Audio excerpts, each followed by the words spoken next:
Ser santos es ser reflejo del amor. Dios es amor y ama siempre. Presentamos Santo Debo Ser. Recorramos juntos el camino a la santidad al que hemos sido llamados. Escúchanos y conoce más sobre la vida en el espíritu de santidad.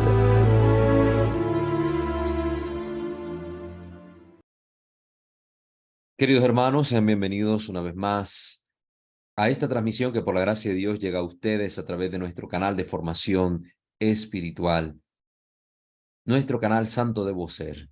Les invito a suscribirse y activar la campanita de notificaciones para estar pendiente del material que vamos produciendo cada semana para ustedes. De igual manera, queremos invitarle a conocer nuestros otros dos canales. En el ámbito de la liturgia católica, nuestro canal Misterio de Fe, y en el ámbito de la doctrina, nuestro canal Creo Señor, Yo Creo. Pueden igualmente seguirnos en nuestra fanpage en Facebook, @WalterFajardo20, escucharnos a través de Spotify y a la vez unirse a nuestras comunidades en Telegram y en WhatsApp. Puede también, si usted lo tiene a bien, colaborar voluntariamente con nuestra comunidad formativa. Para poder hacerlo, tienen ustedes los enlaces en la descripción de cada uno de nuestros videos. Sin más preámbulos, vamos a comenzar poniéndonos en la presencia de nuestro buen Dios, como siempre lo hacemos, pidiendo su gracia y su protección. Ave María Purísima, sin el ave concepta, in nomine Patris et Filii et Spiritus Sancti. Amén. Dios bendito, Padre rico en misericordia, a quien adoran, alaban y bendicen los santos y los ángeles en el cielo y todas tus criaturas. Te glorificamos, damos gracias, Señor, y te bendecimos porque eres bueno, porque nos miras con ternura y te apiadas de todos nosotros, tus hijos. Queremos pedirte en este momento, Señor, las luces de tu Santo Espíritu, para poder comprender, entender todo lo que aquí se nos explica, que podamos hacer en todo tu santa y divina voluntad, Señor, para que en todo cuanto hagamos busquemos tu mayor honra y gloria y la salvación de nuestras almas, y que por intercesión de Santa María Virgen, de San José, su castísimo esposo, de los santos y de los ángeles, recibamos de ti las gracias que necesitamos para hacer en todo tu divina voluntad y poder obtener de ti las gracias necesarias para poder mantenernos fieles al Evangelio que profesamos. Todo esto te lo pedimos a ti, que vives y reinas por los siglos de los siglos. Amén. Pater noster, qui es in celis, sanctificetur nomen tuum, adveniat regnum tuum, fiat voluntas tua sicut in cielo et in terra. Panem nostrum quotidianum da nobis hodie, et dimite nobis debita nostra, sicut et nos dimitimus debitoribus nostris, et ne nos inducas in tentationem, sed libera nos a malo. Amén. Ave Maria, gratia plena Dominus tecum, benedicta tui mulieribus, et benedictus fructus ventris tui, Iesus. Sancta Maria, Mater Dei, ora pro nobis peccatoribus, nunc et in hora mortis nostre. Amén. Gloria Patri et Filio et Spiritui Sancto, sicut erat in principio et nunc et semper et in saecula saeculorum. Amén. Ave Maria Purissima, sin el ave concepta, in nomine Patris et Filii et Spiritus Sancti. Amén. Muy bien, queridos hermanos, después de que hemos dedicado algunas sesiones a atender un poco cómo debe ser la preparación previa para un exorcismo, que hemos visto que el sacerdote se tiene que preparar, el energúmeno se tiene que preparar, el lugar se debe preparar, las personas que asisten al exorcismo también deben prepararse.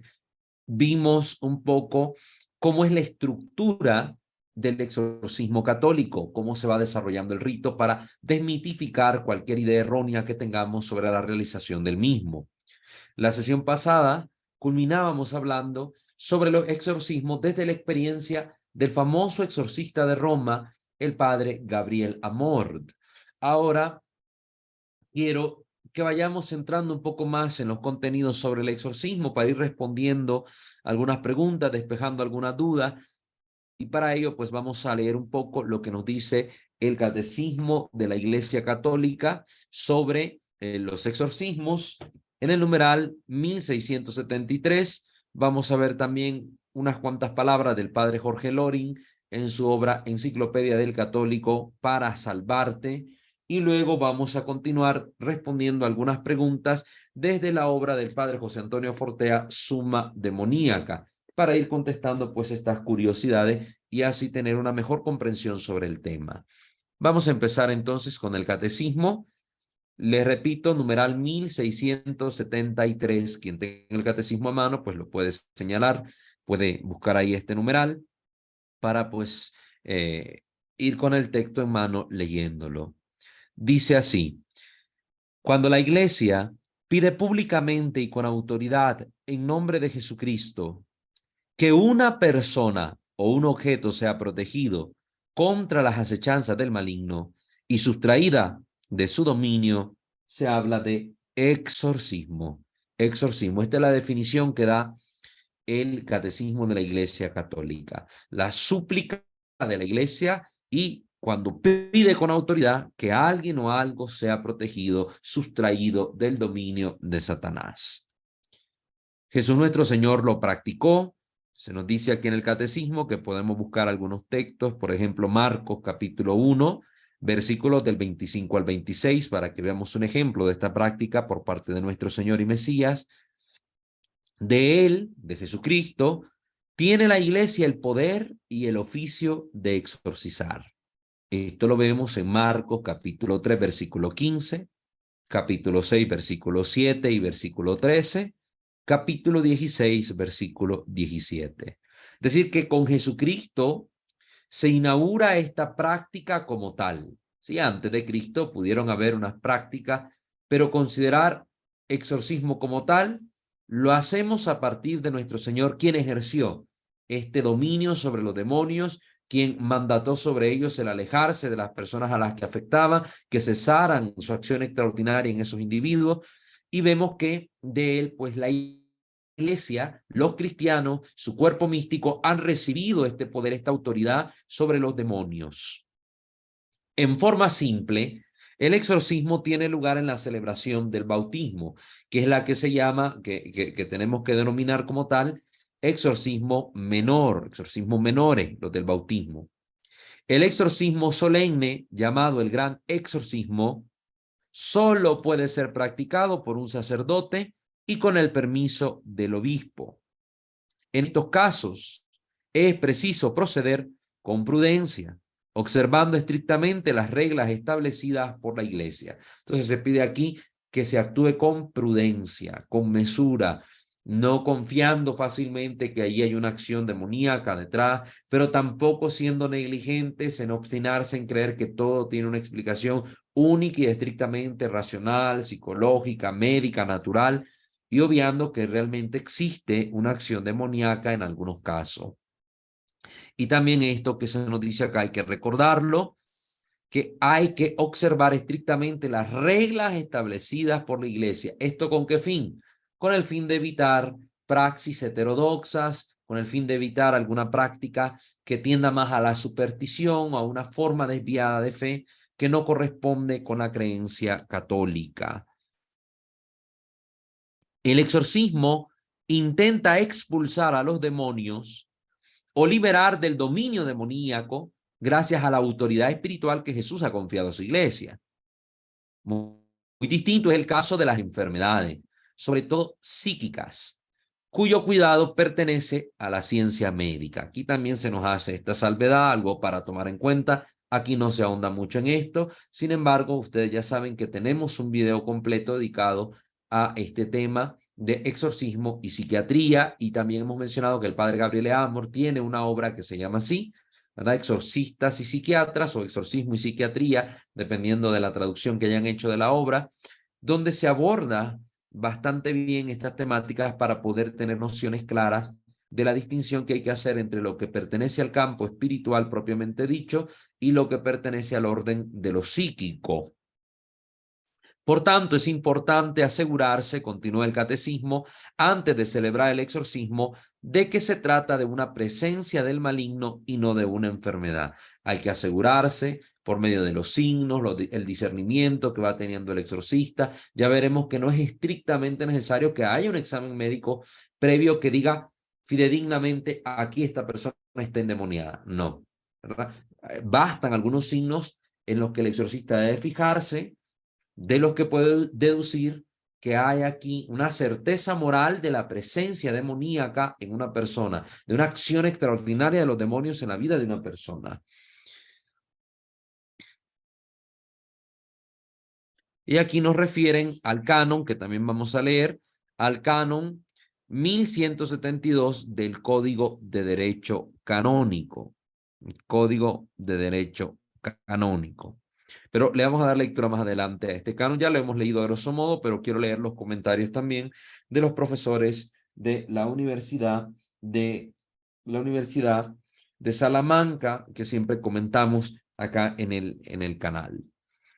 Muy bien, eso es lo único que nos dice sobre el exorcismo, propiamente dicho, el catecismo de la Iglesia Católica. ¿Verdad? Numeral, les repito, numeral 1673, 1673. Ahora unas cuantas palabritas sobre esto del padre Jorge Loring. Nos dice lo siguiente: a veces se dan casos, aunque rarísimos, de posesión diabólica. Hay que distinguir entre la auténtica posesión diabólica y los enfermos mentales, que se creen poseídos del demonio. Esto también lo hacía notar el padre Jorge Loring, ¿verdad?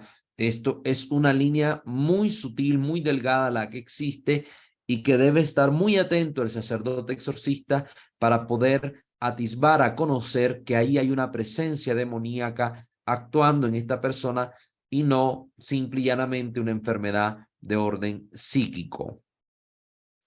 Para las auténticas posesiones diabólicas, la iglesia tiene sacerdotes especializados que practican exorcismos para expulsar a los demonios. Esto es interesante hacer notar, sacerdotes especializados. Antes se decía, no, ese exorcista es un sacerdote cualquiera que nada más que ejerce esta práctica.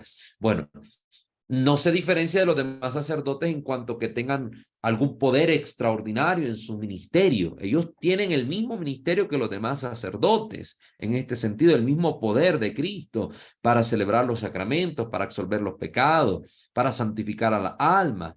Sin embargo, por la delegación que hace el obispo en ellos, necesitan especializarse. En esto sí se van a diferenciar de los demás sacerdotes en cuanto a la materia que les corresponde para ejercer el ministerio que les confía la iglesia en cuanto al exorcismo. Deben especializarse, ser especialistas en este ramo, porque si no se pueden cometer graves errores que después pesan sobre la misma iglesia, sobre la fama de la iglesia y sobre todo pesan sobre la persona que sufre algún tormento, algún mal, ya sea de orden psíquico o del maligno, y que por la negligencia del sacerdote, por no estar suficientemente preparado, pues no se actuó como se debió actuar. Entonces, especializado. Así como hay sacerdotes especialistas en Sagrada Escritura, que son hasta doctores en Biblia, biblistas, especialistas en liturgia, en sacramentología, en eclesiología, en historia, pues también en este campo, quienes van a ejercer este ministerio delegado por el obispo necesitan ser especializados. También hay que distinguir entre el verdadero exorcismo realizado por un sacerdote especializado con el ritual de la iglesia y las oraciones de liberación que puede hacer cualquier cristiano. Esta distinción yo no quiero ahondar en ella porque ya hablamos sobre esto en la sesión pasada, tomando pues las palabras del padre Gabriele Amor, pero aquí también lo resalta el padre Jorge Loring, este jesuita, también que nos invita a hacer esta distinción. Exorcismo propiamente dicho es lo que realiza el sacramental realizado por un sacerdote especializado con el ritual de la iglesia. Este es el exorcismo como tal. Muy bien, solo quería añadir estas palabras de otro autor para que también lo escuchásemos. Muy bien. Ahora vamos a hablar de las palabras que nos comparte el padre Fortea en la obra Summa Demoníaca, Tratado de Demonología y Manual de Exorcista, para ir aclarando algunas cositas. Primero que nada, me parece interesante una cuestión que él toca aquí, donde él pregunta: ¿por qué el demonio Asmodeo huye al quemar Tobías el corazón y el hígado del pez?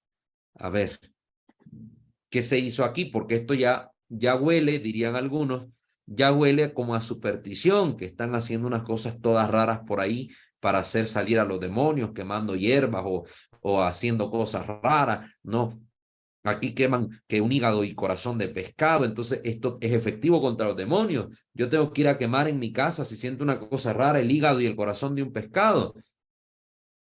¿A qué se debe esto? ¿Qué significa esto? Vamos a contestar a esta duda para que también vayamos teniendo claridad en estos puntos y vayamos despejando lo que sí es de lo que no es, ¿verdad? Tengamos eso en cuenta. Dice el padre Fortea. Ya se ha dicho antes que no hay poder alguno en la materia para poder influir en el espíritu. Ya esto lo hemos tocado y hemos mencionado, ¿verdad? Cómo el agua bendita, que es una materia, el agua, cómo va a afectar a un demonio que es espíritu. Pues ya hablamos de esos puntos, pues ahora aquí el Padre recuerda esta clarificación que ya se ha hecho. También se han hecho las matizaciones pertinentes a esta afirmación. Dicho lo cual, habría que decir que lo que habría expulsado a Asmodeo no sería propiamente dicho la virtud íncita en el corazón e hígado del pez, sino la obediencia de Tobías al hacer lo que el ángel le pidió. Entonces, Sara, ¿recuerdan Sara? Esta mujer que se había casado ya con 7 hombres y al final Asmodeo había asesinado en el hecho nupcial a los esposos de Sara y no le permitían consumar el matrimonio, pues esta mujer estaba atormentada por esta acción demoníaca, que no le dejaba vivir su vida matrimonial. Y una especie de prueba que tuvo que pasar Sara y Tobías es el de la obediencia, hacer lo que se les pide hacer. Realmente Asmodeo, que según algunos estudiosos sería como un demonio que le gusta incitar a los pecados de la lujuria, como vemos este tipo de pecado es una sujeción voluntaria prácticamente a las pasiones de la carne. Y en estas pasiones de la carne uno está desenfrenado. Cuando la carne está encendida uno no obedece nada, ni a Dios, porque si no, no se pecaría en la carne. Entonces, aquí la virtud de la obediencia va a brillar por sobre aquello a lo que tienta el demonio Asmodeo, desobedecer a Dios para obedecer la carne. Aquí se va a obedecer a Dios antes que a la carne cuando Tobías y Sara ponen en práctica esta pequeña acción mandatada por el arcángel San Rafael. Recuerden que esta narración aparece en el libro de Tobías. Entonces, esto es lo que realmente, dice el padre Fortea, es lo que hace huir al demonio. Es la obediencia y no aquellas entrañas lo que provoca el exorcismo. La obediencia de Sara, la obediencia de Tobías, que también oran, invocan a Dios antes de acostarse juntos en el lecho nupcial, es lo que hace que el demonio huya. Y así Tobías no es asesinado por el demonio Asmodeo en el lecho nupcial. O dicho de otro modo, no es aquella materia, el corazón y el hígado, sino el poder de Dios el que expulsa al demonio de ese lugar. De la misma manera, cuando Dios en el Antiguo Testamento mandó que para la purificación de los pecados se sacrificara un cordero en el altar del templo, él sabía que la materialidad de esa muerte no podía perdonar nada, ni tenía ningún efecto espiritual, sino que era la obediencia del pueblo a Dios que mandaba ese rito la que purificaba y la que provocaba efectos espirituales en el pueblo de Israel. Porque vemos la explicación que hace la carta a los Hebreos, ya vemos la explicación de San Pablo, que no eran los animales, no es la sangre de animal la que tiene el poder de perdonar pecados, sino el sacrificio único de nuestro Señor Jesucristo en la cruz del Calvario, el que nos perdona, el que lava nuestros pecados y nos devuelve la gracia, la vida de la gracia que habíamos perdido a causa del pecado de nuestros primeros padres. El rito en sí, entonces, no purificaba. El rito era la verificación de la obediencia del pueblo. Entonces, el pueblo, si realmente era obediente a Dios, tenía que hacer lo que Dios pedía. ¿Y cómo se podía comprobar que hacían lo que Dios pedía? Porque cumplían el mandato de ofrecer el sacrificio. ¿Cómo se probó que Tobías era obediente a Dios? Porque hizo lo que el ángel le pidió, aunque pareciera aquello algo extraño, aunque pareciera algo sin sentido, pero obedeció, aunque no lo entendiera, aunque no supiera para qué era, Pero él obedeció. El ángel le dijo, quema el hígado y el corazón del pez ahí en el cuarto. Él lo quemó y la obediencia de Tobías se manifestó. La obediencia y la sumisión de Sara se manifestó. Ahí la virtud brilló por sobre el pecado y el demonio se vio obligado a huir por el brillo de la virtud de la obediencia de estos esposos. Esta cuestión acerca de las entrañas del pez es muy útil para recordar que en el ejercicio del ministerio del exorcismo hay que evitar toda tentación, dice el padre Fortea, de cualquier tipo de especie de prácticas mágicas, esotéricas, supersticiosas, aunque su contenido sea cristiano. Por ejemplo, venir, bueno, es que para que salga este demonio yo le voy a asperjar cenizas del miércoles de ceniza mezcladas con agua bendita traída del manantial de Lourdes, y al hacerle movimientos con palmas del domingo de Ramos a la persona, el demonio, no, no son los objetos los que tienen el poder. Es Dios quien tiene el poder y va a manifestar su poder a través de la autoridad del sacerdote y de la oración de la iglesia. Y los sacramentales son auxilios espirituales para ese momento, pero no son los que tienen el poder en sí mismo, la fuerza en sí mismo de alejar al demonio. Entonces hay que evitar utilizar los sacramentales como materia supersticiosa en las oraciones, en los exorcismos y en la vida general de los cristianos. Evitar caer en lo que denominan algunos autores superstición católica. Es el poder de Dios lo que expulsa al demonio. Lo que vaya más allá de la simplicidad de insistir en la oración y de la sencilla aplicación de cosas bendecidas sobre el cuerpo del poseso, lo que va más allá de la llana transparencia de la fe, es materia no solo peligrosa, sino errada, es decir, praxis heterodoxas. Pues es caer en prácticas mágicas, supersticiosas, esotéricas, con la excusa de que lo estamos haciendo con objetos bendecidos u oraciones dirigidas a Dios. Sería algo mágico, por ejemplo, el que el sacerdote dijera que para liberar a alguien del demonio hay que aplicarle una mezcla de óleo sagrado con agua bendita durante 4 domingos seguidos recitando una oración particular. Eso ya sería una práctica supersticiosa. Por eso, ojos, también les advertimos, cuando hay gente ahí detrás que supuestamente va a grupos de oración carismática y que hay un hermano con don de profecía y viene y el supuesto profeta habla, no es que manda a decir la Virgen que durante 15 domingos van a hacer esta oración de rodillas poniendo los brazos en cruz, con un rosario en la mano izquierda y una cruz en la derecha. Esas cosas son supersticiosas, no provienen de Dios. Es que la Virgen ha revelado que durante una pandemia hay que poner detrás de la puerta unas palmas benditas amarradas con cinta roja y el Santo Rosario y escribiendo el nombre del Señor sobre la puerta en todas las casas y haciendo esto 3 veces por día durante 3 semanas. Todo eso que parece una receta, que tiene aspecto de fórmula mágica, que va rayando ese tipo de práctica, ya hay que alejarse de ellas porque tienden más a la superstición que a una práctica de fe católica. Entonces, ojo con esto, porque hoy existe una gran mezcla de cosas cristianas con esoterismo. Ya les he dicho yo tantas veces acá, medallas de San Benito incrustadas en llaves, ¿verdad? En llaves para proteger el hogar, herraduras con medallas de San Benito, cruces con granos de distintos tipos de alimentos para la abundancia. Todo esto es supersticioso. Ojo, hay que evitarlo.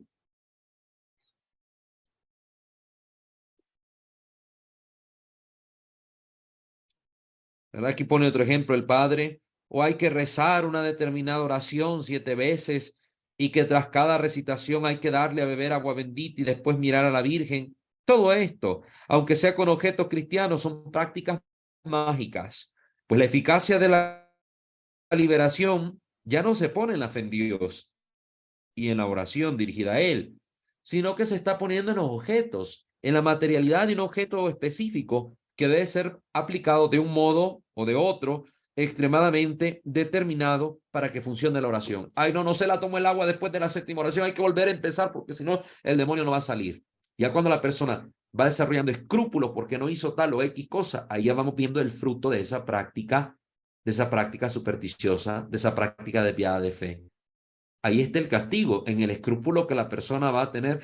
Ay, me salté esta Ave María, entonces ya no va a salir bien. Ay, no puse la cruz girada hacia la derecha, como me habían dicho, y la puse girada un poquito más hacia la izquierda, y entonces ya no va a funcionar. Entonces la persona empieza a generar una serie de escrúpulos, viendo que hay mal donde no lo hay, que hay pecado donde no lo hay, que hay faltas a Dios donde no la hay, y ahí mismo ella encuentra su castigo por andar haciendo prácticas supersticiosas. Evítenlas, hermanos, evítenlas. Muy bien, continuemos con otras interrogantes que plantea aquí el padre José Antonio Fortea y que es interesante ir contestando sobre este tema. Pregunta ahora el padre Fortea: ¿existían exorcismos antes de Cristo? Esta es una pregunta que tal vez muchos de ustedes tendrán, especialmente a la luz de este episodio que hemos mencionado del libro de Tobías. Respondamos juntos a esta pregunta.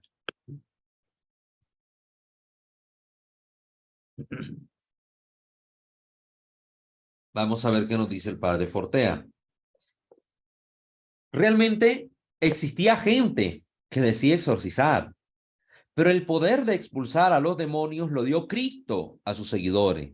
Con la encarnación del Verbo divino en las entrañas purísimas de María Virgen, es que se inaugura esta era exorcística como tal. De manera que antes no había exorcismos válidos. Antes de Cristo no había exorcismos válidos, ni tampoco los hay en la actualidad fuera del ámbito cristiano. Qué importante esto. Ya hemos estudiado el exorcismo en otras religiones y hemos explicado en qué consisten.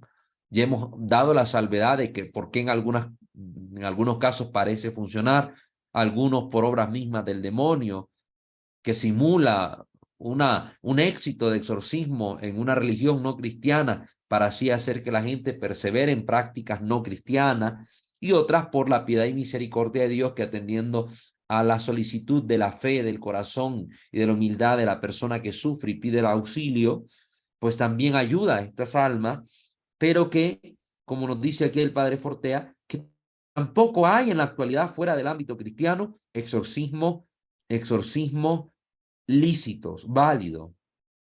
Hoy en día hay muchos brujos y magos que dicen exorcizar, pero sus exorcismos son completamente ineficaces. Son embaucadores, engañan a la gente. Venga, yo le voy a hacer oración, yo le voy a hacer una limpia, yo le voy a hacer esto. Y al final de cuentas hasta terminan agravando la situación espiritual que está viviendo la persona, el individuo como tal, o la familia. De todas maneras, antes de Cristo, tampoco podemos excluir taxativamente el que alguna persona muy santa que viviera antes de Cristo pudiera recibir algún don de Dios para ejercer este ministerio. Hubo santos antes de Cristo, hombres justos que buscaron a Dios. El santo en el Antiguo Testamento era catalogado bajo el término justo. El justo es el que vivía según la voluntad de Dios, practicaba la ley de Dios, hacía todo lo que agradaba a Dios, pero faltaba el sacrificio redentor de Cristo para que realmente se pudiera aplicar la gracia divina a la vida de esta persona y santificarla, porque solo la gracia es la que nos santifica, especialmente la gracia que nos comunica los 7 sacramentos, la gracia santificante, la vida de Dios. Entonces esta gente era muy justa y con su oración, con su práctica de piedad, ciertamente el demonio también huía por la invocación que hacían a Dios. Es perfectamente posible que alguna de estas contadas personas justas, dedicadas a la oración y a la vida ascética, pudiera expulsar demonios en el nombre del Dios único y verdadero, con su oración. Y ya hemos visto cómo, por ejemplo, en el pueblo de Israel se practicaba este tipo de exorcismo también por algunas personas, por algunos sacerdotes, que usaban hierbas específicas, aguas específicas para hacer que los demonios salieran. Y al final, pues, este pueblo tenía la fe en el Dios verdadero, creían en el Dios verdadero, invocaban al Dios verdadero, y Dios, que se apiadaba de la condición de las personas que sufrían a causa de las acciones del demonio, pues les concedía su liberación por su misericordia. Entonces, esto para que lo tengamos en cuenta. Entonces, ¿había exorcismos antes de Cristo como tal? ¿Exorcismo como tal, como se entiende en la iglesia? No, porque este periodo se inaugura con la venida de Cristo. Habían acciones donde el demonio se alejaba por la práctica santa de vida de algunas personas justas que oraban a Dios antes de que Cristo viniera. Sí, el demonio huía, pero no era exorcismo como tal, ¿verdad? Como tal no, porque hemos definido lo que es también un exorcismo. También se pregunta aquí el padre Forte en relación con esto que hemos hablado, que si hay exorcismo fuera de la Iglesia Católica, esto para complementar un poco lo que ya hemos dicho en algunos videos pasados. Dice aquí el padre Fortea así: si hay verdaderos y efectivos exorcismos en las distintas confesiones cristianas. Hablamos de las confesiones cristianas, de aquellas iglesias que no están en comunión con la Iglesia Católica, pero que están unidas a la Iglesia Católica de alguna manera, por lo menos en la fe en Cristo Jesús. Por un lado, dice el padre Fortea, las ramas ortodoxas mantienen la apostolicidad, con la cual sus sacerdotes tienen verdadero poder. Esto ya lo hemos dicho.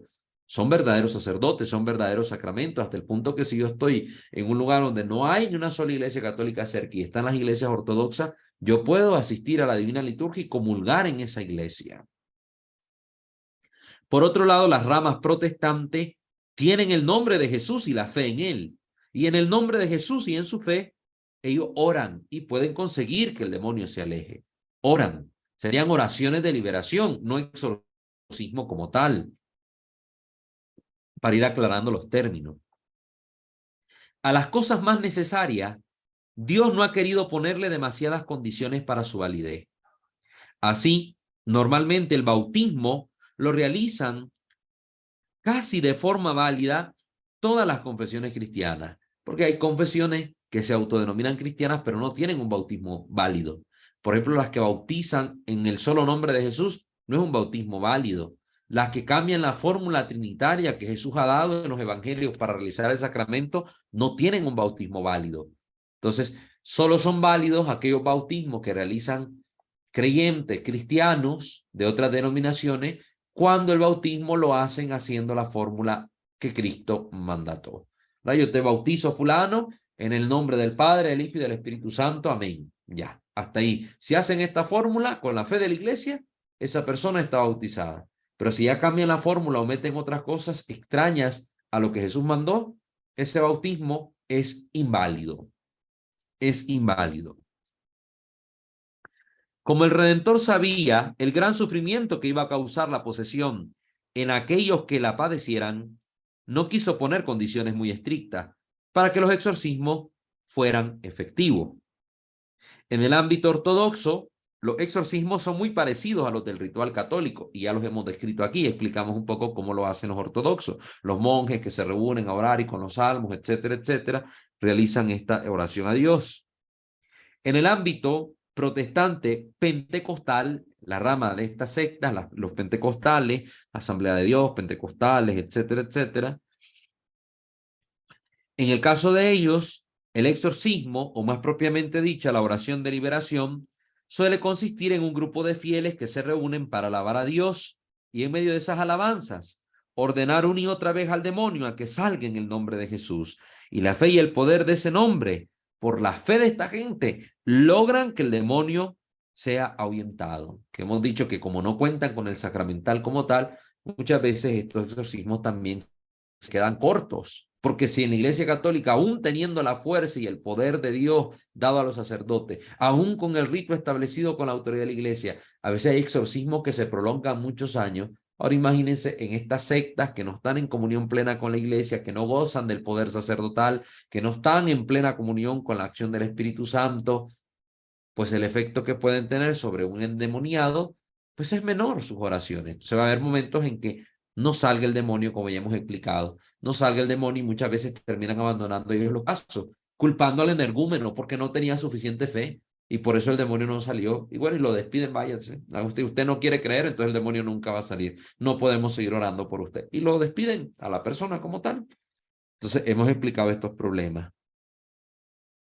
Desafortunadamente, fuera del ámbito pentecostal, el resto de ramas protestantes, ¿verdad?, bautistas, anglicanos a veces incluso, presbiteranos, etcétera, han perdido la tradición acerca del modo de proceder en el caso de una posesión y suelen derivar los casos hacia las iglesias católicas o pentecostales. Esto sí ha pasado, ¿verdad? Los sacerdotes, el padre Fortea, el padre Gabriel Amor han contado cómo, ¿verdad?, cristianos de estas otras denominaciones han recurrido a ellos para que se les pudiese realizar el exorcismo. Y qué bien, porque muchos han tenido por fruto la conversión hacia la verdadera iglesia que fundó Jesucristo y se vuelven católicos. No deja de ser curioso que seguidores de Cristo, como luteranos, anglicanos, episcopalianos, etcétera, ya no sepan qué hacer con casos de opresión de parte del maligno. Una vez que la tradición experimenta un corte de siglo, los métodos no pueden ser inventados de la nada. Como ellos se separaron en un momento puntual de la comunión de la iglesia, pues cuando rompen con la tradición, pierden todos estos elementos. Y ya es más difícil que vengan a inventar ritos nuevos y cosas nuevas. Ya no, simplemente empiezan a perder o la fe en lo demoníaco, en la creencia que existe lo demoníaco, o ya lo van relativizando, diciendo que es algo de la mente, etcétera, etcétera, y van dejando a sus fieles desprotegidos contra la acción de los demonios. Ojo con esto. También aquí ustedes saben que en la historia de la iglesia hubo una orden menor, hemos hablado de esto, la orden menor del exorcistado. ¿En qué consistía esta? Para que vayamos viendo también en qué consistió, para ir aclarando estas pequeñas dudas e ir conociendo mejor las cosas. Hablemos de en qué consistía.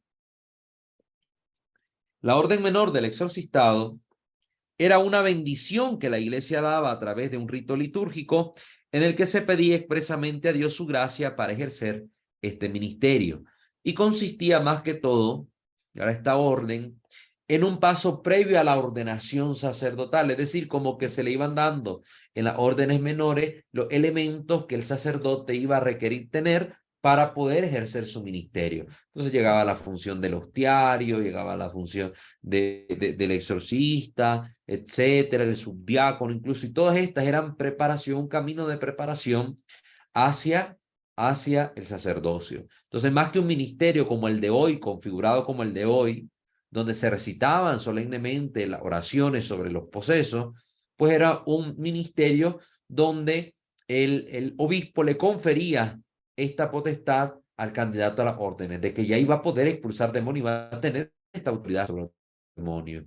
Entonces era más como una preparación que como un ministerio como tal, aunque en los primeros tiempos de la iglesia se ejerció como tal. Entonces en el exorcistado, quien recibía este grado, ¿verdad? Este grado de las órdenes menores, recibía el ritual, ¿verdad? El librito donde venían los exorcismos para recitarlo sobre todo sobre los catecúmenos que se iban a preparar para el bautismo. Después, aunque habían recibido esta orden menor, no podían ejercer ese ministerio sin permiso de su obispo. Siempre se necesitaba permiso si les tocaba recitar las oraciones sobre algún energúmeno. Con el documento Ministeria Quaedam de Pablo VI, se suprimió esta orden menor. Algunos consideraron que esto suponía la pérdida de un arma de lucha contra el demonio, pero no era así. La misma orden menor fue totalmente desconocida en los primeros tiempos en la iglesia. Tal orden menor no era un sacramento, sino un sacramental creado por la iglesia. El poder exorcístico está incluido en el poder del sacramento del orden. El sacramental de aquella orden menor era una mera bendición en la que se le pedía a Dios su gracia para ejercer bien ese ministerio. Simplemente era eso, nos recuerda el padre Fortea. Por lo tanto, aunque se haya suprimido la orden menor del exorcistado, el poder exorcístico no queda reducido en nada, ni en lo más mínimo. Este poder está en la autoridad del sacerdote. La potestad de orden y la fe y la oración del presbítero serán la fuente de su poder sobre los demonios. Simple y sencillamente una reconfiguración de esto. Ya no recibían todos los que se preparaban para ser sacerdotes esta orden, pero sí algunos sacerdotes eran elegidos por los obispos para empezar a ejercerla de forma particular. Y es lo que hoy conocemos como el ministerio del exorcismo. Qué interesante todo esto, ¿no? Qué interesante todo esto. Ahora, aquí se preguntan, hemos oído que se necesitaba el permiso del obispo para ejercer este ministerio, esta orden menor. ¿Por qué se necesita permiso del obispo para exorcizar? Se pregunta el padre Fortea. ¿Por qué se necesita este permiso? Al principio, en la iglesia primitiva, pues no se necesitaba ningún permiso del obispo, porque recordemos que ya se ha dicho que los cristianos libremente pues ejercían esta oración de liberación sobre los casos que iban creyendo conveniente. Este ministerio se ejercía cuando se creía oportuno. Sin embargo, muy pronto se impuso la norma de que nadie lo ejerciera sin autorización del obispo. ¿Por qué? Porque ya hemos dicho que empezaron a surgir embusteros, gente que andaba haciendo cosas que no debían, engañando a otras personas, y la iglesia vio la necesidad de regular esto. Así consta ya en el año 416, imagínense, en los primeros 4 siglos ya vemos esto, siglo V específicamente, al inicio del siglo V, consta ya en el año 416, año en el que el Papa Inocencio I le escribe una carta al obispo Gubbio en la que se dice lo siguiente: debes tener solicitud caritativa para estos bautizados, que después del bautismo son poseídos por el demonio a causa de algún vicio o pecado. Y a tal efecto puede ser designado algún presbítero o diácono. Como hemos visto, un presbítero o diácono, porque antes de ser diácono, pues ya había recibido la orden menor del exorcistado. Y lo que hacía era recitar esta fórmula de la iglesia como tal. ¿Por qué la iglesia entonces impuso esta normativa? La iglesia se dio cuenta de que este campo requería de una especial prudencia. Prudencia para evitar que iluminados y visionarios obraran por su cuenta. Además, era un campo lo suficientemente delicado como para que una actuación imprudente de un clérigo hiciera un daño especial a los supuestos posesos y al prestigio de la iglesia en general. Por eso era algo muy delicado. Razón por la cual se optó por establecer una especial vigilancia en este ministerio. Vigilancia que se concretó en la restricción que aparece ya en el siglo V en la carta antedicha. Es interesante añadir que en Oriente este ministerio se ejerció como una actividad carismática, es decir, como que alguien tuviera un don especial de Dios para poder liberar a los posesos. Y esta, por lo tanto, no requería de autorización expresa del obispo. Esto es interesante. Entonces, como lo estamos viendo, ya desde el siglo V vemos que hay una obligatoriedad de tener un permiso del obispo para poder ejercer el ministerio del exorcismo. Al respecto, recordemos que ya se ha dicho que en el actual Código de Derecho Canónico, el código vigente, establece esto mismo en el canon 1172. Vamos a darle lectura al canon y vamos a leer también el comentario de los profesores de Salamanca.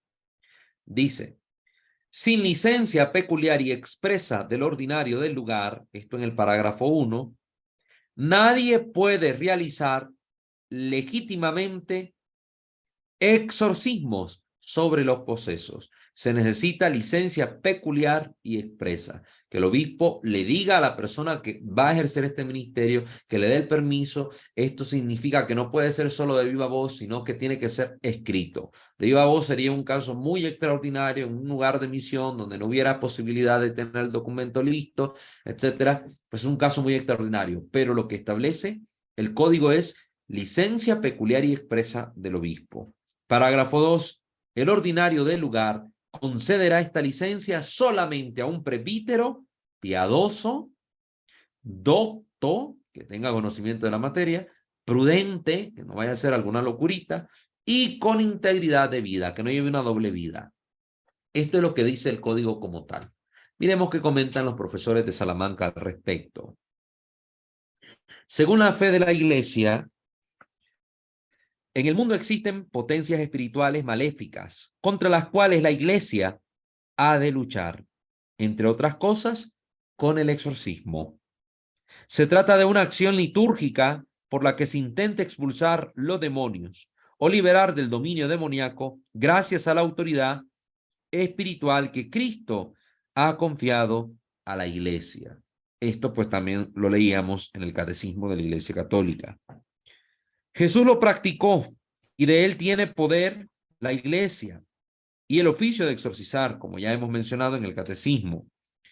Muy distinto es el caso de las enfermedades, sobre todo psíquicas, cuyo cuidado pertenece a la ciencia médica. Lo primero y lo más importante es asegurarse, antes de celebrar el exorcismo, de que se trata de una presencia del maligno y no de una enfermedad especialmente psíquica. Aquí los autores, ¿verdad?, de este comentario retomaron lo que hemos leído en el Catecismo de la Iglesia, numeral 1673, pero continúan diciendo: la forma de realizar el exorcismo, llamado mayor o solemne, se recoge en el ritual promulgado en 1998 como parte del ritual romano y publicado en castellano en el año 2005. Entonces, primero en latín, luego ya en el idioma castellano como tal a partir del año 2005. Este exorcismo solo lo puede realizar como ministro un sacerdote. Un sacerdote, y en este tiempo los diáconos no pueden realizar este exorcismo. Los laicos no realizan este exorcismo. Son los presbíteros y los obispos quienes lo realizan.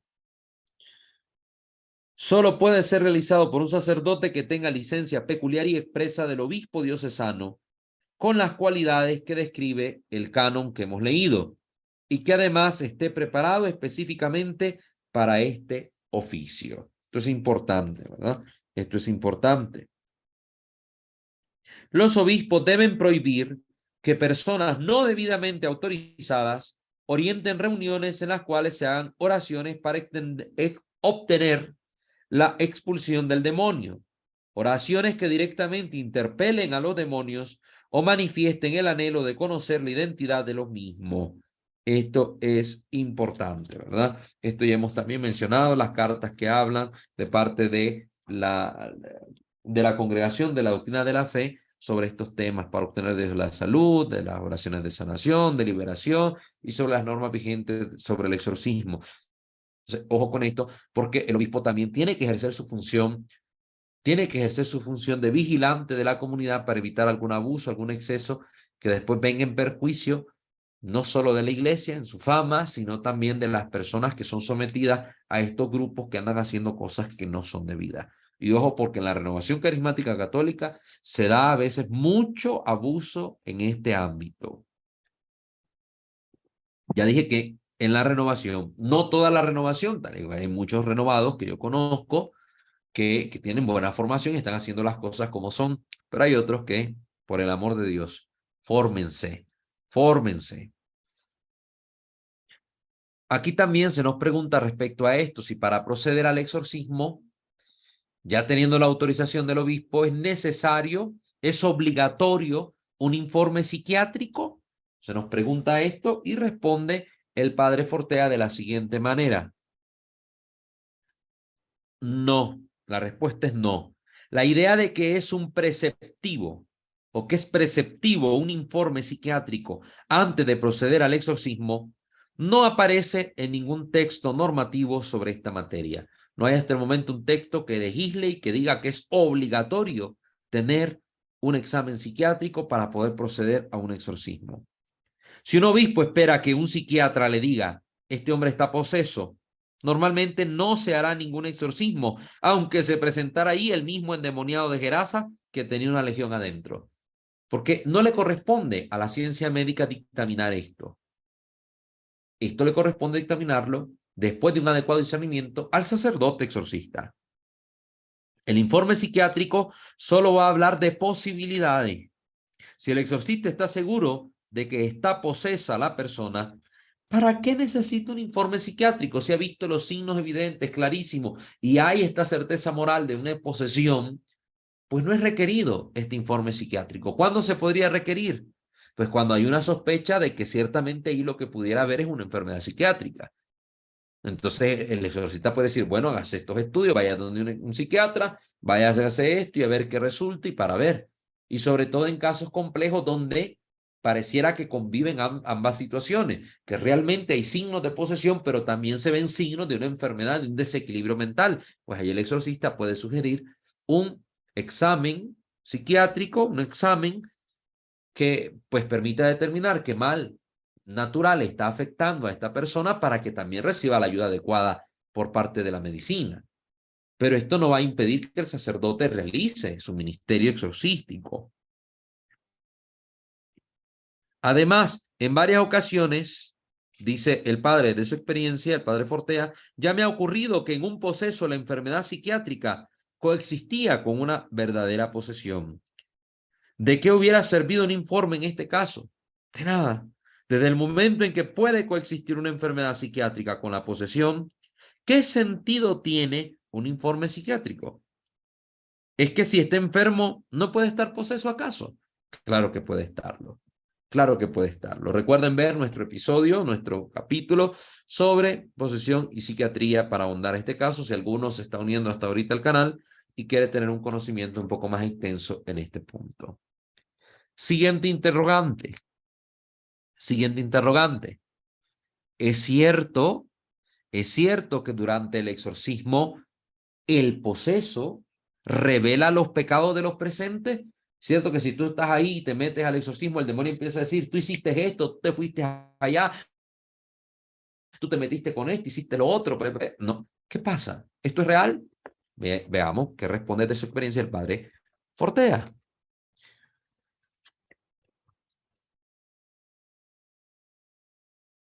Es cierto que los demonios, aquellos que hemos estudiado, que llamaba Pértilo, que son más locuaces, suelen con frecuencia decir pecados de personas presentes. Sin embargo, lo que dicen es pura invención, y eso a pesar de que dicen muchos detalles acerca del lugar y tiempo de tales pecados. Si una persona se ha confesado, si ese pecado ha sido perdonado por Dios, Dios mismo lo borra de su propia memoria. Dios se olvida de que tú cometiste ese pecado. No te lo toma en cuenta.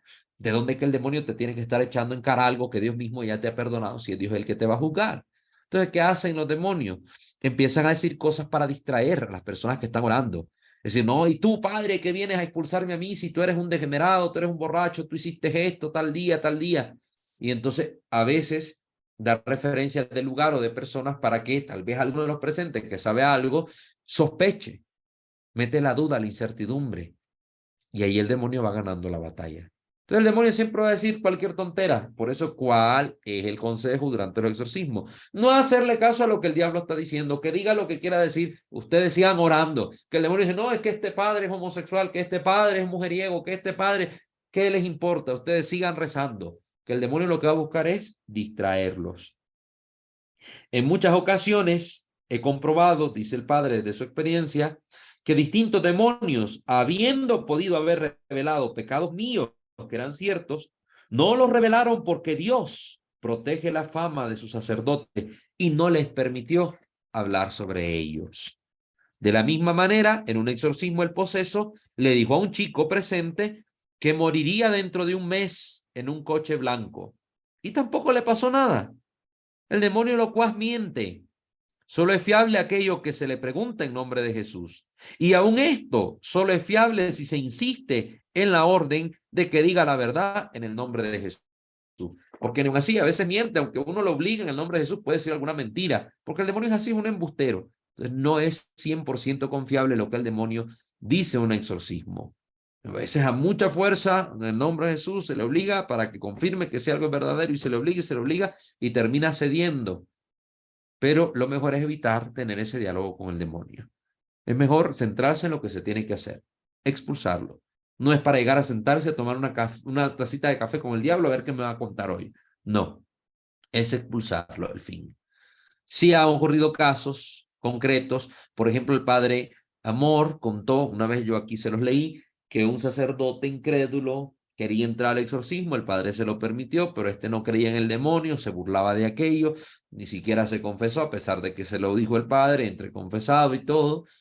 Entró, y el demonio sí le dijo un pecado que él había cometido, y esto lo hizo asustarse al sacerdote y salir corriendo de ahí, porque el demonio le estaba revelando sus cosas.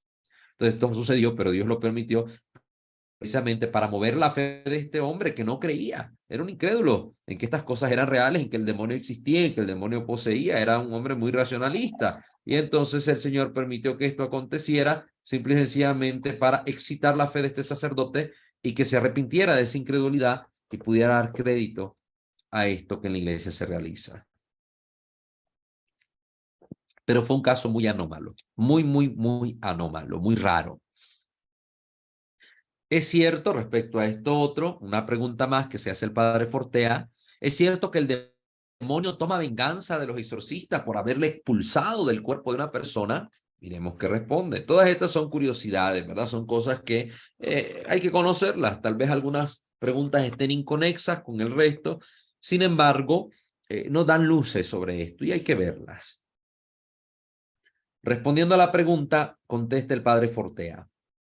El demonio ya trata de hacer todo el mal que puede, queridos hermanos. Si pudiera hacer más mal, claro que lo haría.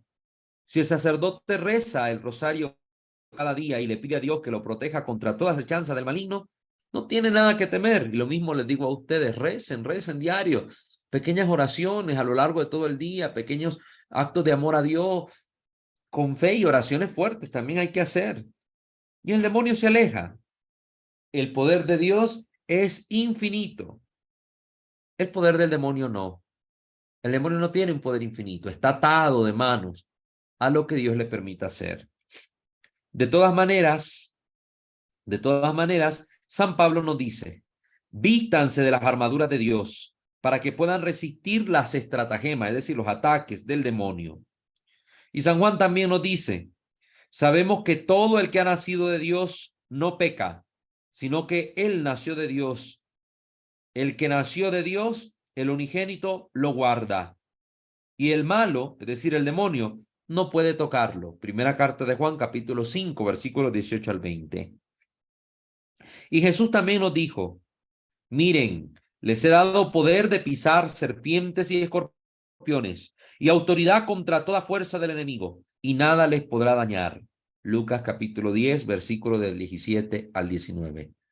Las palabras de Jesús son taxativas. Nada les podrá dañar. Si tenemos la fe en Él, si practicamos la vida evangélica, si hacemos lo que Dios nos manda, pues el demonio no nos puede tocar. Tiene más miedo el diablo de un cristiano auténtico que es lo que un cristiano tiene que temer de parte del demonio. Para un cristiano, temer al diablo está completamente injustificado. Yo, por ejemplo, yo no tengo miedo. Yo se lo digo así con sinceridad. Gente que me ha preguntado, ¿y no le da miedo estar en un exorcismo? ¿Y no le da miedo si ve cosas raras y si le pasa esto y si le mueven la cama y si les... ¿Por qué me va a dar miedo? Si yo estoy bajo la sombra de las alas del Señor. El demonio es el que tiene que tener miedo. Yo sé que soy pecador. Yo sé que necesito santificarme. Lo sé y soy consciente de mi realidad de pecado. Jamás me he creído santo, pero sí lucho. Quiero ser santo. Quiero ser santo. Pero al demonio yo no le tengo miedo, ni a la muerte. Yo sé que me voy a morir tarde o temprano, querido hermano. ¿Cómo? Como Dios lo quiera. Que me pase un carro encima, que me muera de una enfermedad, que me muera de vejez. Como Él lo quiera, bendito sea Dios por el género de muerte que me quiera dar, porque con eso lo voy a glorificar a Él también. Entonces no le tengo miedo ni a la muerte. La fe en Dios rechaza todo temor, todo miedo. La fe en Dios rechaza todo temor, nos dice aquí el padre Fortea. Santa Teresa de Lisieux, Santa Teresita del Niño Jesús, también conocida así, antes en el Carmelo, en la Orden del Carmelo, siendo niña, tuvo una vez un sueño delicioso. Aquí relata un poco esto el padre Fortea, tomado de la historia de un alma en el capítulo 1 de Santa Teresita del Niño Jesús. Una noche soñé que salía a dar un paseo sola por el jardín. Al llegar a la escalera, había que subir para llegar a él. Me paré sobrecogida de espanto. Delante de mí, cerca del emparrado, había un barril de cal, y sobre aquel barril bailaba con agilidad sorprendente, a pesar de las planchas que arrastraban sus pies, dos horribles diablillos. Así los miró en su sueño ella. De repente fijaron en mí sus encendidos ojos, y luego en aquel mismo instante, mostrándose mucho más espantados que yo, saltaron del barril y fueron a esconderse en la ropería que estaba enfrente. Viéndoles tan poco valientes, quise saber lo que iban a hacer y me acerqué a la ventana. Los pobres diablillos estaban ahí, corriendo sobre las mesas sin saber qué hacer para huir de mi vista. A veces se acercaban a la ventana, mirando con recelo para ver si yo seguía ahí, y al verme empezaban a correr de nuevo como desesperados. Este sueño nada tiene ciertamente de extraordinario.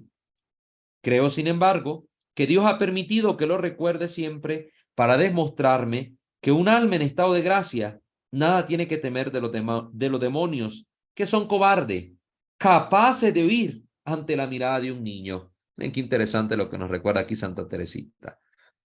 Los demonios huyen ante la mirada de un niño, huyen ante la mirada de un alma que está en estado de gracia. Cuando nosotros estamos en gracia, somos como niños, somos puros. Y de los que son como niños el reino de los cielos, entonces los demonios huyen. Claro que si yo vivo mal, estoy en pecado, soy un borracho, un degenerado, un drogo, si soy un maltratador, pues me da miedo todo. El diablo, la muerte, cualquier situación me da miedo porque sé que estoy mal en mi vida. Y cuando muera voy a enfrentar un juicio ante Dios donde puedo ser declarado culpable. También Santa Teresa de Jesús, Teresa de Ávila, escribió en su libro de la vida lo siguiente: pues si este Señor Dios es poderoso, como veo que lo es, y sé que son sus esclavos los demonios, y de esto no hay que dudar, pues es fe, siendo yo sierva de este Señor y Rey, ¿qué mal me pueden ellos hacer a mí? ¿Por qué no he yo de tener fortaleza para combatirme con todo el infierno? Tomaba una cruz en la mano y parecía verdaderamente darme Dios el ánimo, que yo me vi otra en un breve tiempo, que no temiera tomarme con ellos abrazos, que me parecía fácilmente con aquella cruz lo venciera a todos. Ella vencía a todos con la cruz en la mano, Santa Teresa. Y así dije, ahora vénganse todos, vengan todos los demonios, que siendo sierva yo del Señor, yo quiero ver qué me pueden hacer. Es sin duda que me parecía, me habían miedo, le tenían miedo a los demonios, porque yo quedé sosegada y tan sin temor de todos ellos, que se me quitaron todos los miedos que solía tener hasta hoy. Porque aunque algunas veces los veía, miraba a los demonios, como después no los he habido casi, más casi miedo. Antes me parecía a ellos, me le habían a mí. Es decir, me tenían más miedo los demonios a mí que yo el miedo que les podía tener a ellos. A ellos no les tenía miedo, dice Santa Teresa. Quedándome un señorío contra ellos, bien dado del Señor de todos, que no se me da más de ellos que de mosca. Dice, yo me siento como señora sobre ellos. Ellos para mí son como moscas, dice Santa Teresa. Parécenme tan cobardes que viendo que los tienen en poco, no les quedan fuerzas, los mira débiles también. No saben estos enemigos derecho a cometer, sino quien ven que se les rinde o cuando lo permite Dios para más bien de sus siervos, que los tienten y atormenten. Es decir, pues aquí realmente los demonios le hacen mal a quien se rinde a ellos, quien se les entrega sobre todo en pecado, y a quien Dios permite que estos demonios también le afecten con esta razón, ¿verdad? Para que sus siervos crezcan en la fe. Plugiese a su majestad, es decir, que quiera Dios, temiésemos a quien hemos de temer y entendiésemosnos, pues venir mayor daño de un pecado venial que de todo el infierno junto, pues ello es así, que espantados nos traen estos demonios, porque nos queremos nosotros espantar. Recuerden que esto está en español antiguo, por eso se oye así. Dice Santa Teresa, tenemos que tener más miedo de cometer nosotros un pecado venial, porque por la práctica de los pecados veniales nos podemos condenar si perseveramos en ello, que tenerle miedo a los demonios. Y si le tenemos miedo a los demonios, nos espantamos porque nos queremos espantar, porque no hay razón para tenerles miedo. Esta es gran lástima. Si todo lo aborrecemos por Dios y nos abrazamos con la cruz y tratamos de servirle de verdad, huye él de estas verdades como de pestilencia. El demonio huye ante estas verdades. El demonio es amigo de mentiras y la misma mentira no hará pacto con quien anda en la verdad. No entiendo estos miedos. Demonio, demonio. ¿A dónde podemos decir Dios, Dios y hacerle temblar? O sea, ¿por qué vamos a tener miedo nosotros de que viene el diablo? Más bien el demonio tiene que temer nosotros decir Dios, Dios, y él debió ir. Sí que ya sabemos que no se puede menear si el Señor no lo permite. El demonio no puede hacer nada si Dios no lo permite. ¿Qué es esto? Es sin duda que tengo ya más miedo a los que tan grande le tienen al demonio que al mismo diablo. Tiene más miedo Santa Teresa de aquellos que son adoradores del diablo, que tienen en gran cosa al diablo, que viven tan mal en su vida, que el mismo diablo como tal, porque el demonio a mí no me puede hacer nada. Decía Santa Teresa de Jesús en el libro de su vida, capítulo 25, numerales del 19 al 22. También el cardenal Ratzinger, solo estoy terminando el contenido de esta respuesta a la pregunta y con ello vamos a hacer la sesión de hoy. También el cardenal Ratzinger escribía a este respecto. El misterio de la iniquidad se inserta así en la perspectiva cristiana fundamental, es decir, en la perspectiva de la resurrección de Jesucristo y de su victoria sobre el poder del mal. En esta óptica, la libertad del cristiano y su tranquila confianza que rechaza el miedo, aquí cita la primera carta de Juan, capítulo 4, versículo 18, toma toda su dimensión. La verdad excluye el miedo y así permite reconocer el poder del maligno. Por eso nos formamos en la verdad, en las palabras del Señor, en el magisterio, en la enseñanza de la iglesia, para liberarnos del miedo.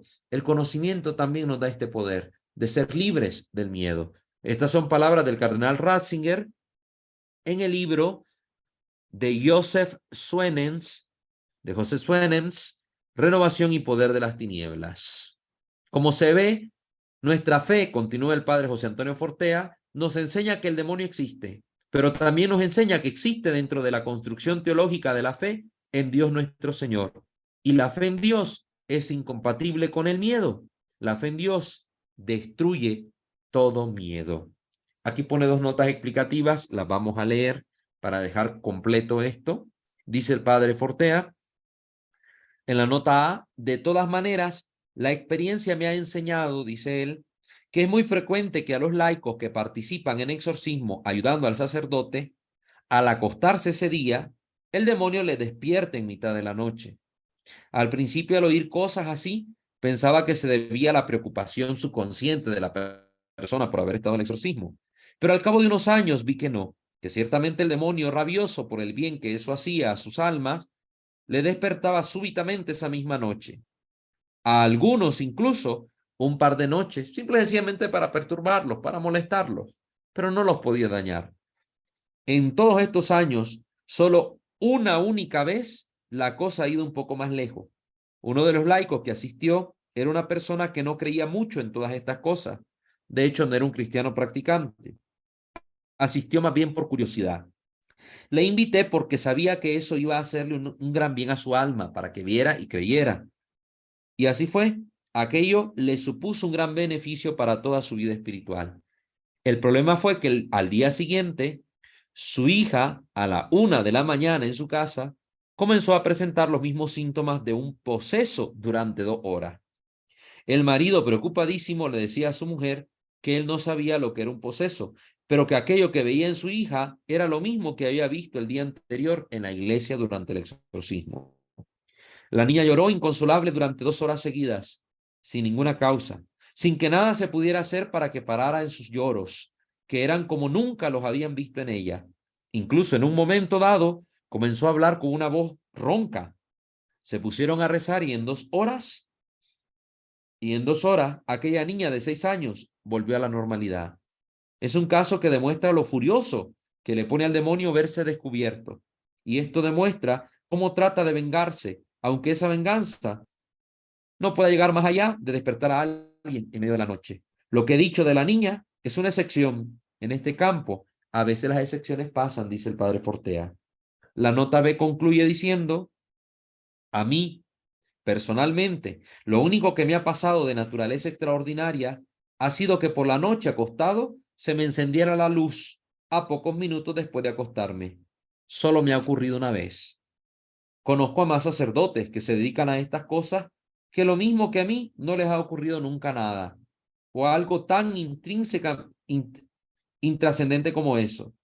Pero al igual que la excepción de la niña descrita en la nota 1, la nota A, también hubo un exorcista al que el demonio en un exorcismo le dijo que le incendiaría el coche y tal cosa sucedió mientras conducía unos días después. Como se ve en esta materia hay excepciones, cosas excepcionales que a veces suceden. Desafortunadamente después hay quien piensa que lo extraordinario, lo excepcional es lo normal y es lo que vemos en las películas hollywoodenses. Cuando le hacen algo al demonio en los exorcismos, en las oraciones, después viene el demonio y se venga y atormenta y arrastra y golpea y mata a quien quiera. Eso no es así. La fe de la iglesia nos enseña que el demonio tiene las manos atadas a la permisión divina. Entonces, ojo con eso que está a veces presente en las películas. Muy bien, con eso concluiríamos la sesión de hoy con esas preguntas. Hay muchas más cosas que responder, pero ahorita, por cuestión de tiempo, vamos a dejarlo hasta ahí para que podamos tener el chance también de procesar la información que hemos escuchado y así no nos saturemos de información. Hay que ir despacio, hay que ir despacio. Le invito a suscribirse a este canal, Santo Debo Ser, activar la campana de notificaciones, también a visitar nuestros otros dos canales, Misterio de Fe y Creo Señor Yo Creo, seguirnos en Facebook, @Walter Fajardo 20 en nuestra fanpage, escucharnos en Spotify, unirse a nuestras comunidades en Telegram y en WhatsApp y poder también colaborar económicamente con nuestra comunidad si ustedes así lo quieren hacer. Nadie está obligado, pero siempre recurrimos a su caridad porque sí se necesita, pero dejamos a cada uno en la libertad de hacerlo o no, ¿verdad? Conforme su corazón. Toda la información para esto lo tienen siempre en la descripción de cada uno de nuestros videos. Muy bien, vamos a pasar ahora a la sección Hablando con la gente. Si hay algún comentario en YouTube que nos han escrito, alguna pregunta, alguna duda que han dejado en la caja de comentarios, le pido a nuestra hermana Naivi que sí, por favor, le puede dar lectura. Elizabeth Mendoza, muy buena y bendecida noche a todos. Gracias por la sesión de esta noche. Dios les siga colmando de bendición. Muchas gracias, hermana Elizabeth, por su comentario. Que Dios le bendiga. Gracias por estar también pendiente de toda esta formación. Esperamos que sea siempre una herramienta útil en su vida. Que Dios le bendiga a usted y a su familia y también que bendiga su trabajo. Un abrazo a la distancia. Muchas gracias. ¿Alguien más? María de los Ángeles Flores, buenas noches, hermano Walter. Muchas gracias por la sesión de hoy. Dios lo bendiga. Amén, hermana. Que el Señor también la bendiga a usted. Y como siempre le digo, esperamos que todo este contenido les sea de utilidad en su vida personal, les sea de utilidad en sus comunidades, en sus familias, como una herramienta de instrucción que nos ayude en la verdad a conocer las cosas como son para liberarnos de miedos, de mitos o creencias que no son las adecuadas, que no son compatibles con nuestra fe, y así podamos todos vivir realmente lo que la Iglesia enseña a la luz de la divina revelación. Así que el Señor la bendiga también abundantemente. A usted le mando un fuerte abrazo también, con todo mi cariño. ¿Algún otro? Sí, Fermín García, buenas tardes, hermano Walter. ¿Puede un sacerdote ser poseso por el mismo demonio o por otro demonio en la sesión del exorcismo? ¿Se tiene registrado algún caso o puede pasar? Mire, como han habido tantos y tantos casos de exorcismo, de posesiones, yo no le podría decir con certeza si se tiene o no registrado un caso como tal, ¿verdad? Lo desconozco porque el material es abundante. Imagínense, solo ahorita aquí tengo, mire, un libro, otro libro, tengo otro libro y tengo otros montones de libros acá sobre la materia. Me los he leído todos y hasta el momento en ninguno de ellos me ha salido un caso particular así como tal, pero sí existe la posibilidad de que el demonio posea a un sacerdote, como ha poseído a monjas, como ha poseído a santos, Santa Gemma Galgani, por ejemplo. Entonces, hay que tener esto en consideración, que durante un exorcismo como tal quede poseído el sacerdote, pues nunca he sabido de algún caso. Algunos de los hermanos sacerdotes exorcistas que he conocido y que me han contado algunas experiencias de otros exorcistas no me han relatado nunca un caso de esta naturaleza. Eso solo lo he visto acontecer en las películas de Hollywood, que el demonio durante el exorcismo se le mete al sacerdote exorcista, lo ataca, lo mata, etcétera. Eso lo he visto en las películas. En la realidad no, porque además el demonio está sujeto a la autoridad del sacerdote en ese momento. Entonces el sacerdote está recitando la oración, está haciendo el exorcismo, el demonio no tiene por qué metérsele, ¿verdad? Poseer o realizar alguna acción extraordinaria sobre este sacerdote exorcista. ¿Verdad? No tiene por qué, y como hemos escuchado ahorita de boca del padre Fortea en su escrito, no, ni siquiera como venganza, el demonio no se le va a meter porque no puede, tiene las manos atadas, y solo puede hacer el demonio aquello que Dios le permite. Entonces, ¿qué razón tendría Dios para permitir que durante el exorcismo el sacerdote quede poseído?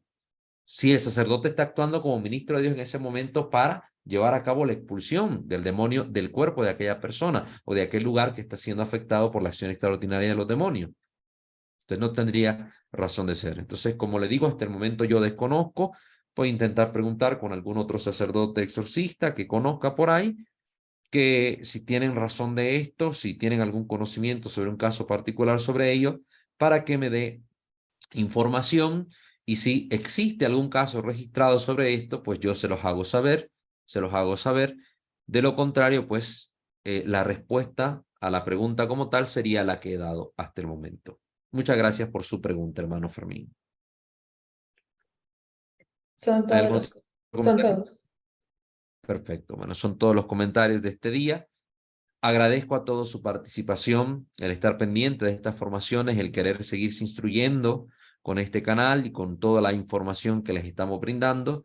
Y pues le pido a Dios que esto sea fructífero y espero que de verdad sea una herramienta en su vida cristiana. Vamos pues a finalizar la sesión de este día poniéndonos en la presencia de nuestro buen Dios.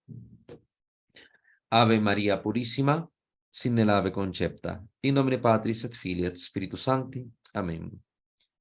Dios omnipotente, Padre rico en misericordia, te bendecimos, te alabamos, te glorificamos y te damos gracias, porque nos has permitido, Señor Dios omnipotente, vivir este momento de formación. Que tu Espíritu Santo, que las luces de tu Espíritu Divino nos ayuden a discernir estos contenidos, y cuanto nosotros realicemos con ellos sea siempre para bien del pueblo cristiano, para nuestro bien familiar, personal, comunitario, y que todo cuanto realicemos te tenga a ti como a su fuente y tienda a ti como a su fin, para que en todo busquemos siempre tu mayor honra y gloria y la salvación de nuestras almas. Te lo pedimos por intercesión de Santa María Virgen, de San José su esposo castísimo, de los santos y de los ángeles. A ti que vives y reinas por los siglos de los siglos. Amén. Sub tuum presidium confugimus Santa Dei Genetrix, nostra deprecationes ne despicies in necessitatibus, sed a periculis cunti libera nos semper, o Virgo gloriosa et benedicta. Amén. Sancte Micael Arcangele, defendenos in prelio, contra nequis insidia diaboli est presidium, impere dili Deus supplices te precamur. Tuque prince milice celestis, Satan alios spiritus malignos, qui ad perditionem animarum propagantur in mundo, divina virtute in infernum detrude. Amén. Angele Dei qui custos es mei, me tibi comisum pietate superna, illumina custodi reie et governa. Amén. Ave María Purísima, sin el ave concepta, in nomine Patris et Filii et Spiritus Sancti. Amén. Que el Señor nuestro Dios me lo bendiga a todos ustedes. Si el Señor lo permite, será hasta una próxima sesión. Me encomiendo encarecidamente a las oraciones de todos ustedes y cuenten también con las mías y con todo mi cariño. Un abrazo para todos ustedes y sus familias, así a la distancia, pero un abrazo para todos y que pues que el Señor les bendiga abundantemente. Gracias.